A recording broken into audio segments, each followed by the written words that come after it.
everyone, we're back with a new episode of Match Points with USPTA. I'm Ramona Husaru, and today I have a special guest, one of the best pickleball players in the world right now, Andrei Daescu. Andrei, how are you? It's so nice to see you. I'm doing good, happy to be here. Thanks for having me as part of your show. Thanks so much for being here. It's kind of interesting that we're both Romanian and we're doing this interview in English. I think our audience will really enjoy getting to know you. You've had a lot of success in both the tennis world and the pickleball world. So I think some of our coaches know you from the tennis side, some of our other coaches know you from the pickleball side. So it will be very interesting to kind of dive into your journey, get to know you a little bit better and learn from you. 100%, super excited to be doing it, so let's go ahead with it. Yeah. Awesome. So why don't we start with the very beginning.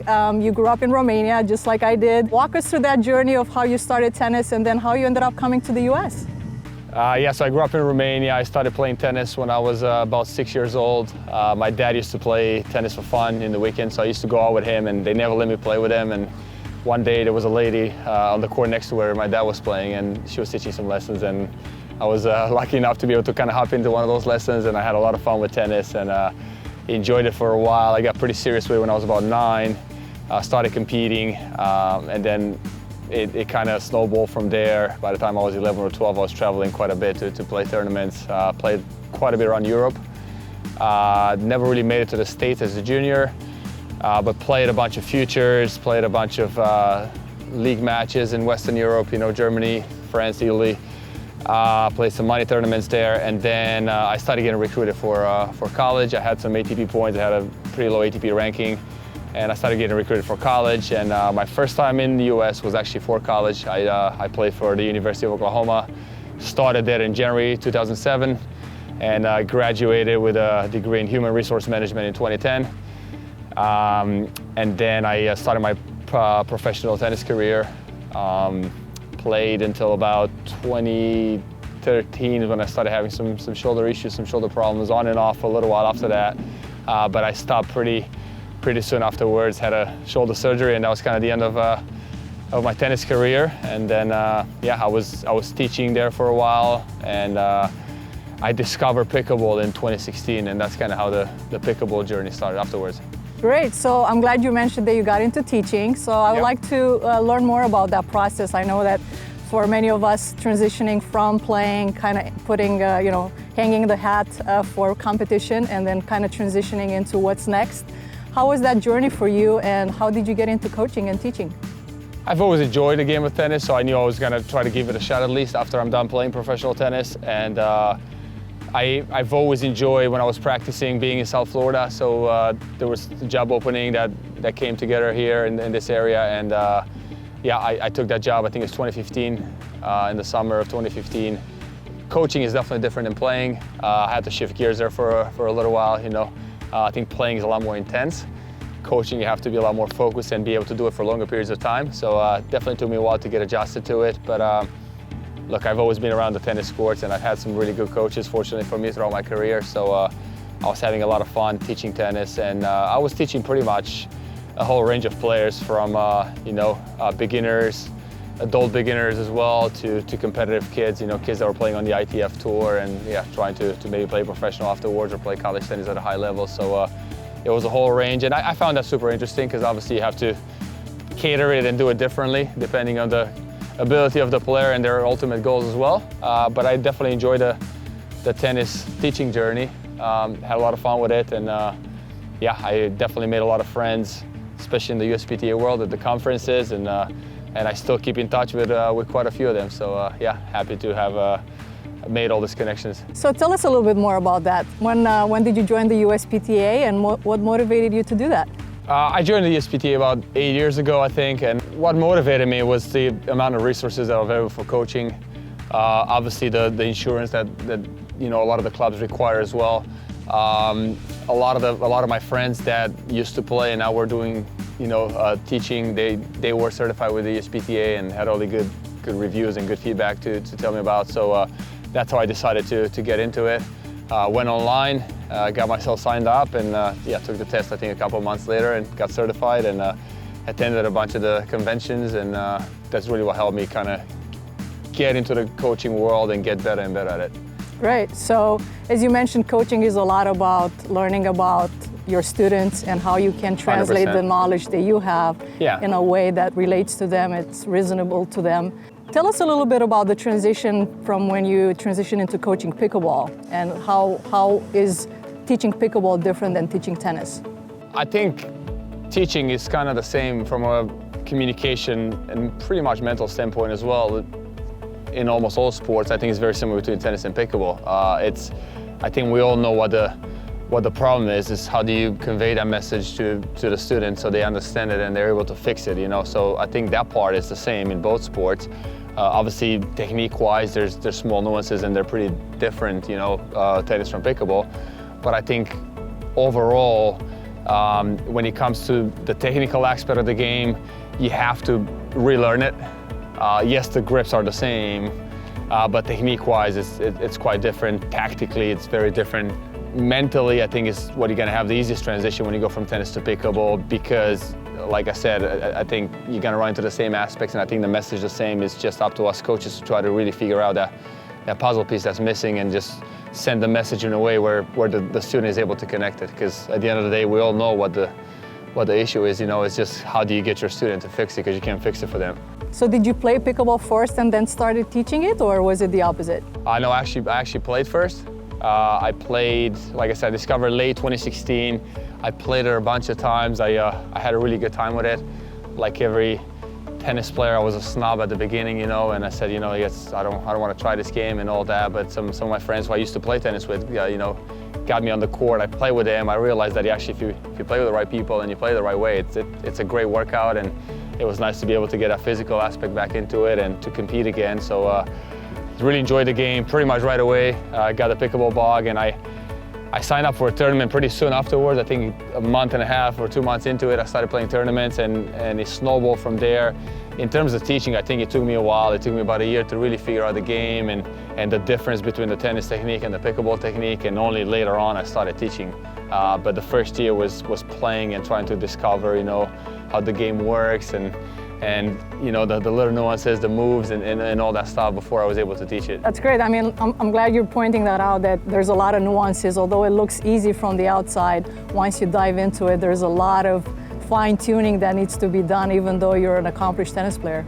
Yeah, 100%. Like I said, I thought it was easy as well until I started playing. And then, yeah, I went out, I started playing, and I got beat out by some people that I thought I was a lot better than them. And that's what motivated me to kind of learn more about the game and get better at it, and it's a similar skill set, I would say, especially when you talk about the baseline, but it's very different when you're around the non-volley zone. So I'll make a comparison for a European here, kind of like when a European watches golf before they play. You know, you look at putting and you think it's easy, yeah, and then you get out there and you putt and you realize it's nowhere near as easy as you thought it is. So yeah, that's kind of the way pickleball looks a little bit as well. So tell us a little bit about what makes the difference. I mean, obviously there's a lot of players that play pickleball and compete in pickleball. What makes the difference between those players and those that actually make it on the pro circuit or pro tour? What is the skill set that makes the difference? You know, there's a lot of things that go into it. It's hard to really put your finger on one of them, but ball control, obviously, I would say is the main one. You have to have the ability to keep the ball low. You have to be able to do that, otherwise you're gonna have a tough time playing this game. Speed is obviously important as well. Movement, I think footwork is really important as well. I'd say those three things are fundamental for a pickleball player. And then you talk about competing, so then it's obviously mental strength and competitiveness as well. You know, just being able to play well under pressure and, you know, go through the ups and downs in a good way mentally, and yeah, which is, I guess, similar to tennis and probably some of the other sports as well. I know that there's a lot of professional pickleball players out there that haven't played tennis. What kind of skill set do they have that you see that's maybe different, or what can you tell us for our audience that hasn't maybe watched a lot of pro pickleball matches? What can you tell us about those people that are more pickleball specific or are coming from other sports and actually competing at a professional level in pickleball? I think it's harder to read them, you know. As a tennis player, we all have a certain way of hitting the ball, which again helps us a lot when we talk about starting to play the game. When you talk about playing singles is a lot about movement and drives.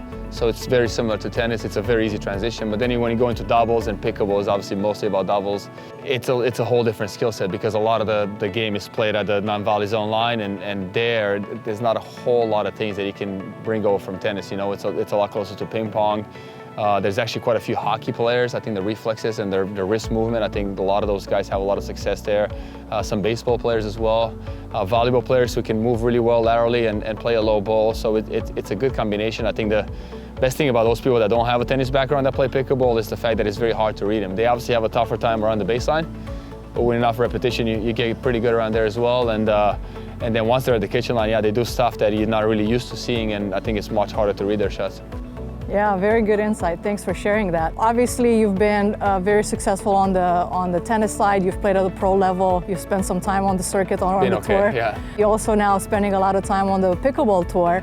And so, I'm going to mention some of your highlights where you're currently #1 on the APP tour in both men's doubles and mixed doubles. That's really good from Andrei. You've won the 2023 US Open. You also are an MLP champion with Orlando Squeeze in 2023. So the level of achievements that you've had is unbelievable. Tell us a little bit about what is life on the tour like, and what are some of the things that you're doing to stay up to that level every day?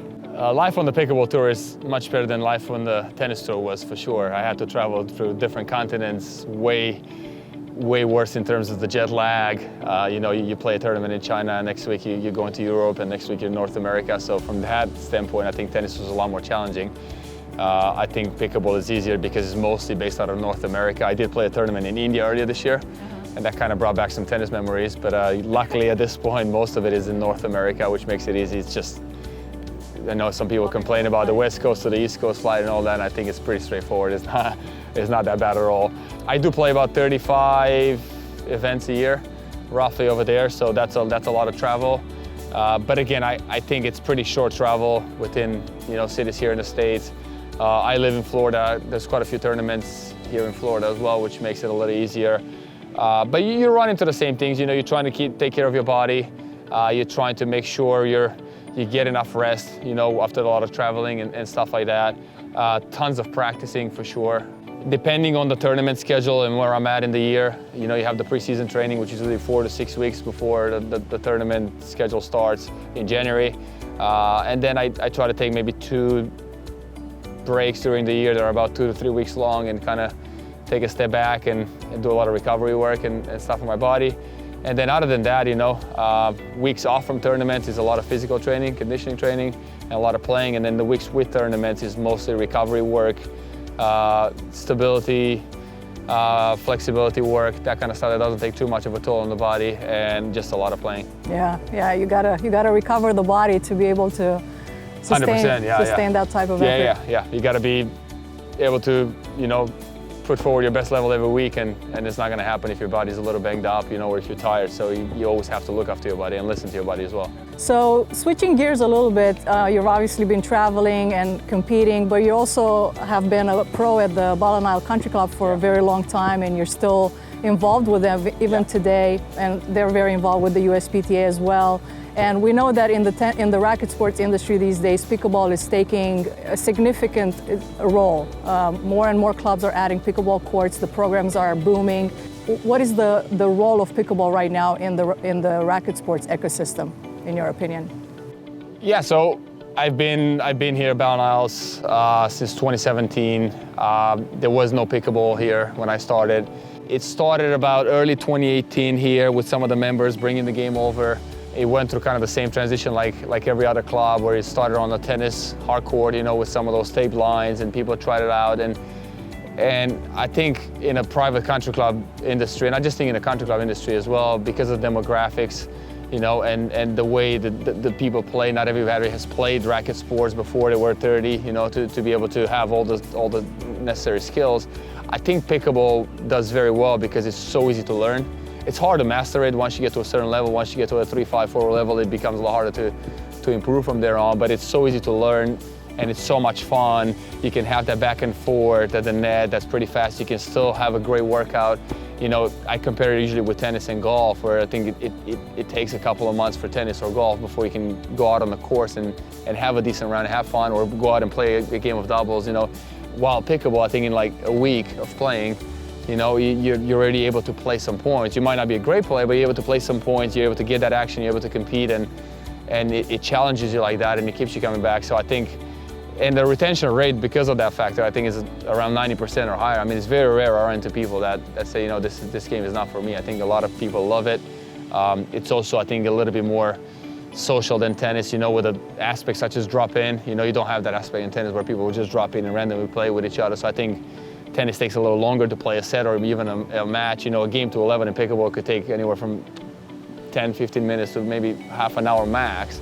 And then you can rotate in and play with other people. So I think those are the aspects that make pickleball just a little easier to learn. And even here at Battle Isles, we have 20, soon to have 21 tennis courts, you know. But we started with 4 courts, we went up to 7, and then we're soon going to have 13 courts here, you know. And you see the growth of the game, and people are still playing. And a lot of people talk about this like competition between tennis and pickleball, and I think maybe in certain places, I haven't seen it, but in certain places it might be the case. But I think for the most part, I don't think there's any competition there. I think there's a lot of the tennis players that play pickleball now as well and play both back and forth. I think some pickleball players who never played tennis, I think started playing tennis just because it helps the ground strokes.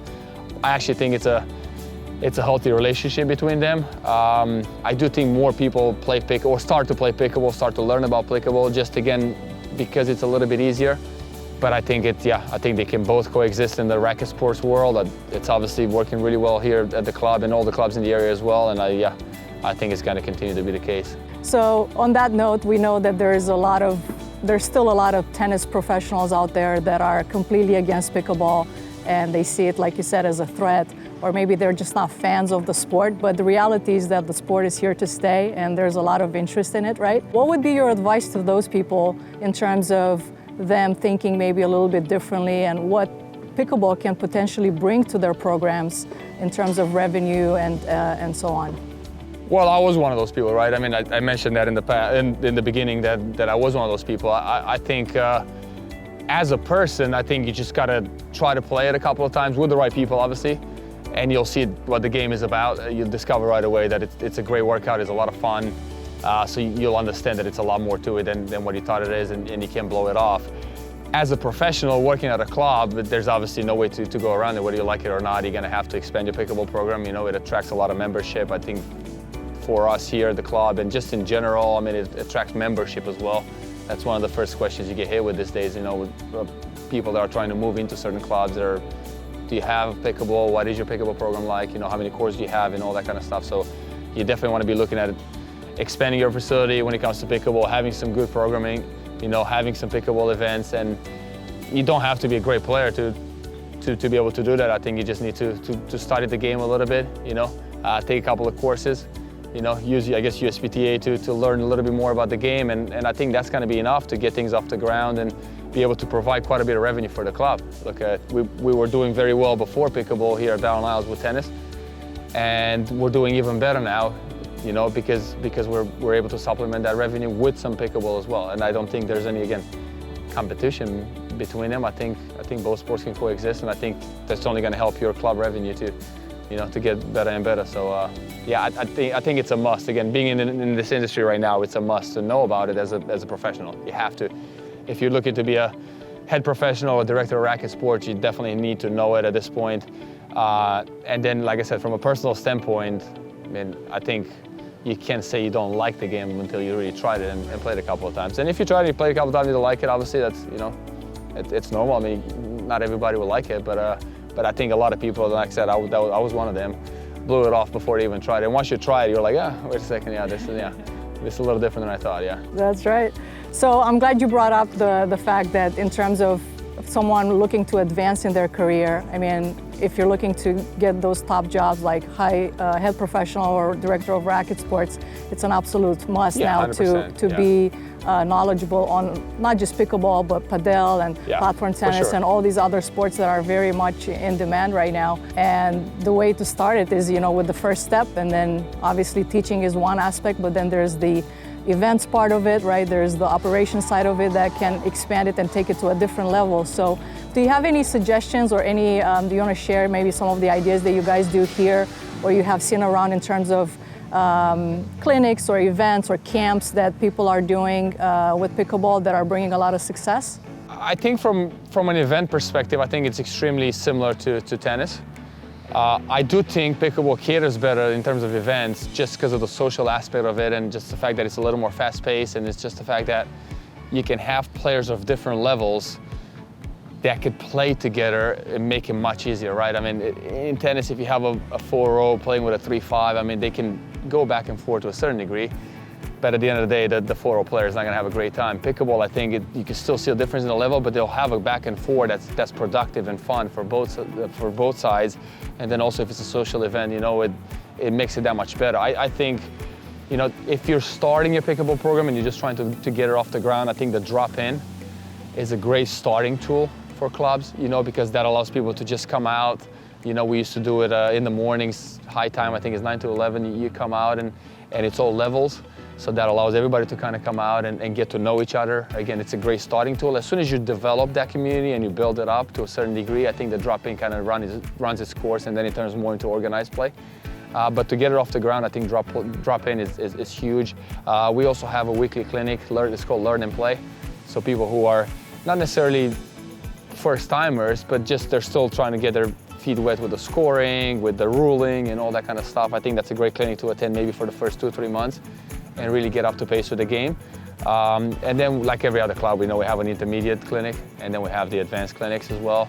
And then we obviously provide private lessons, we provide private clinics for our members and that kind of stuff. And in terms of events, it all depends on what you're trying to do with the event. You know, I have our competitive events, which is the likes of the club championships and the member guests and all that, the member, all those tournaments. And then we also have the fun social events, which is the couple social. We do the dink and drink, you know, that's always a good one where people are playing out, you're playing music, there's light food and drinks on the side, and people seem to have a really good time. I mean, if you think about it, if you're done working on a Friday night and, you know, you come out to the pickleball courts from 5 to 7 and there's some good music, you know, blasting and you're having, you know, some good food, some good drinks, and you're playing a little bit with people that you're friends with, I think it's a great way to unwind. So I think that's the way I'll proceed with it, yeah. Yeah, I mean, there's obviously a lot of opportunities there.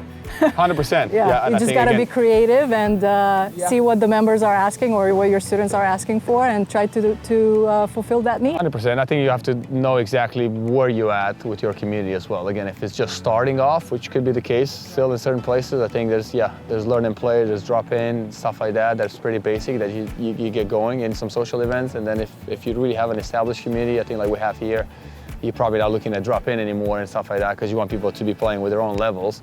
But you can do organized play. Again, you can do organized clinics. A lot of competitive stuff, you know, for them that the members always enjoy. So yeah. As you know, we just launched our new pickleball pathway for certification for all the coaches out there that have not been part of the USPTA. So it's now open to everyone that has been playing or is interested in playing and wants to teach it.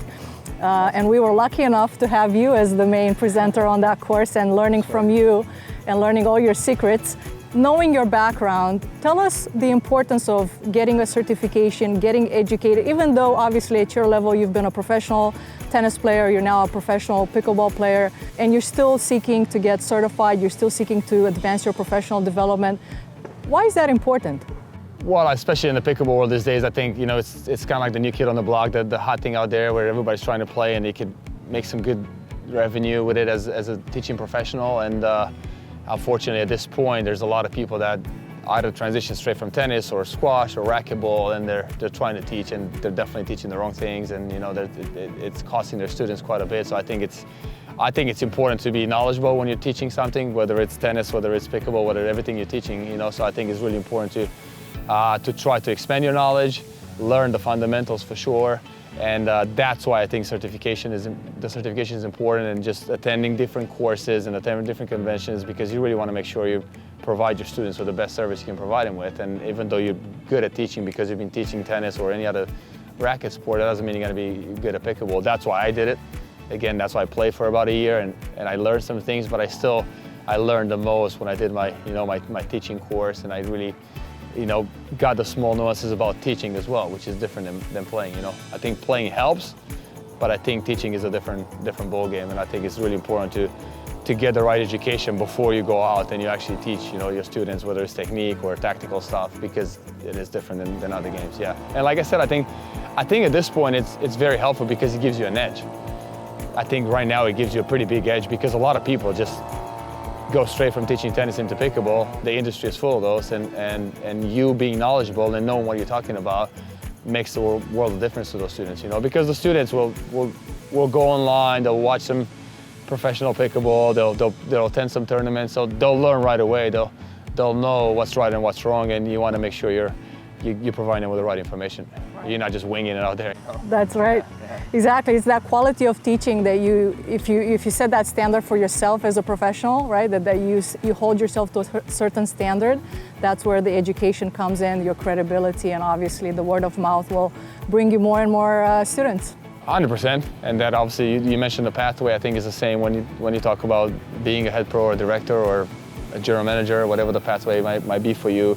You know, it's the same with those things. I mean, to learn about the admin work and to become better at those things, you still have to get trained. So, yeah, it's always a learning process, you know, and there's things always changing. So I think it's super, super important to stay on top of it. And the only way to do that is by attending conventions and you know, watching some courses online and being around the people who are doing it every day, you know. It's a constantly changing puzzle. You can, the stuff that you know today might not be good in 2 years from now, so. Absolutely, and I think you bring out an excellent point that it's one thing to, you know, go through a training and kind of complete that, but then all the ongoing learning that you do, that all the changes that happen from year to year, I mean, if you want to be the best, you kind of have to keep up with that.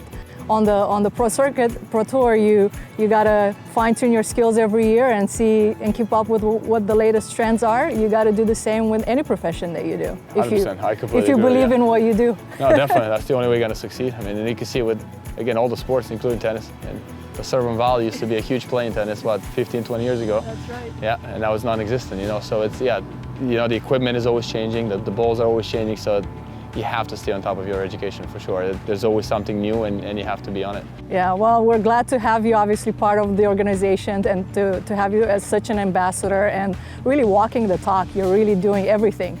You're competing, you're also at the club, I mean, you're... Yeah, I try to. Obviously, I'm competing a lot. I'm not at the club as much as I wanted to, but I still enjoy giving back to the community, and I still enjoy the teaching aspect of it. And look, USPTA has been nothing but great to me when I was just a normal, regular tennis professional, and it helped my career pathway in so many ways. You know, I've attended the academy, the leadership academy, and a lot of other things, and opened so many doors for me. And yeah, I think it made me a better teacher and just a better person in the racket sports industry. So yeah, happy to be involved with those things. Well, thank you so much. We're very grateful to have you involved, and now you're giving back to the game and to the organization. So our coaches are very grateful for your input. I'll be happy to help any pro that needs any help with pickleball there. Yeah. To kind of summarize it all and maybe to look at the future, what would you say would be your 10-year outlook for all the racket sports, knowing that pickleball is booming like crazy, there's padel coming right behind it, platform tennis has existed and it's trending in some parts of the country and it's consistently growing.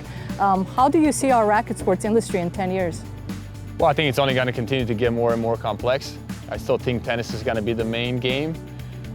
You've mentioned padel. I think padel is definitely pretty big in certain areas. I think it depends a lot on the demographics and the areas you're in. I think pickleball is going to continue to be the game for everyone. So I think it's still going to be the most accessible game. And I think platform is still going to be the game to play up north, you know, or in the winter and all that. So I think as a professional, whether you're just a teaching professional or you want to be leading your department as a head professional, I think you have to be very knowledgeable in all those aspects. I think you're going to continue to get educated. And who knows, I mean, there's all sorts of, racket sports coming up this day. So I think the more you know is not going to hurt you. The more you know, the better off you're going to be. I mean, if you learn something that maybe you're not going to use today, but use it in 3 years from now, so what? I mean, it's not going to hurt you. I think you should consistently strive to continue to learn and just become a better teacher, whether it's any of the racket sports. And like I said, any kind of job opportunity or anything you're trying to become better at, the more you know, the better off you're going to be. So yeah, I would encourage everybody to try to continue to expand their racket sports world. Well, Andrei, thanks so much. Every episode, we're wrapping it up with 3 main takeaways. We call them 3 match points. What are 3 match points that you would like to send our coaches home today? I think play, give it a go if you haven't done it yet. I think that's the first one. The second one is, get educated, which by playing you're gonna get educated a little bit, but get educated in terms of teaching. The third one, I would say, especially with pickleball, is kind of just stick with it. It's here to stay. We see it all around the country, so keep expanding your horizons. And if you're enjoying it, obviously, then just stay with it, because yeah, it's definitely going to continue to be around for a while.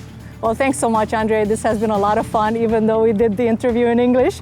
Maybe next time we're going to bring in some Romanian lines in there as well. But I think our audience is much bigger if we do it in English than Romanian. So yeah, I'm glad we did it in English as well. That's right. Well, thanks so much. We're very grateful to have you in the organization. Very proud, and very proud of your success. We look forward to watching you play, and I'm sure there's more success coming. So we'll look forward to tuning in. About it. Yeah, thank you. I appreciate it. Thanks again for including me in this. Yeah. Thanks so much, everyone. That was it for today. We'll see you next time.